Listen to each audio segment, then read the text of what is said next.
Alle 5 di questa mattina è iniziata una forte nevicata sul Carso e sulle parti alte di Trieste.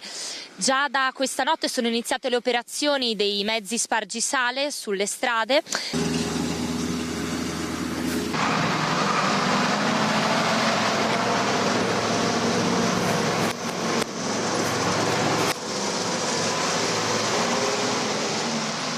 Ci troviamo ora nei pressi di Grozzana, una delle località carsiche più alte, vicino al valico di Pese.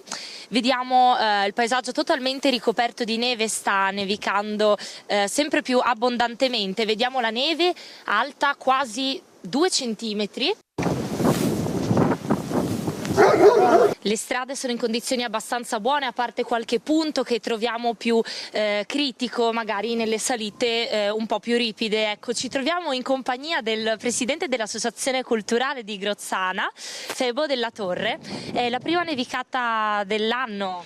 Buongiorno, sì, sono il presidente dello Slovensko Krasno Društvo Krasnopolje di Grozzana e sì, per noi questa è la prima nevicata e giunge copiosa perché non eravamo più abituati a questo clima. Negli scorsi anni le nevicate sono state molto sporadiche e di lieve entità, però quest'anno diciamo che romanticamente ci è stato donato questo panorama e questa bellissima atmosfera. Certo, qualche piccolo disagio ovviamente ci sono gli inconvenienti dovuti anche alla tipicità morfologica del paese, che è comunque un paese fatto di salite e discese, e quindi non è molto semplice riuscire a mantenerlo, però c'è l'impegno di tutti i paesani, c'è l'impegno del comune di Dolina e dei suoi rappresentanti dell'amministrazione che ci stanno comunque assistendo come possono e con molta attenzione. Ecco.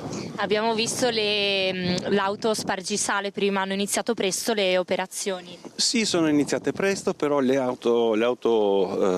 l'autovettura di servizio che avete individuato è quella riferibile alla provincia, all'ex provincia di Trieste, che si occupa della manutenzione della strada che va da Pesek fino al centro del paese dove c'è il monumento, perché quella è quella servita dal trasporto pubblico.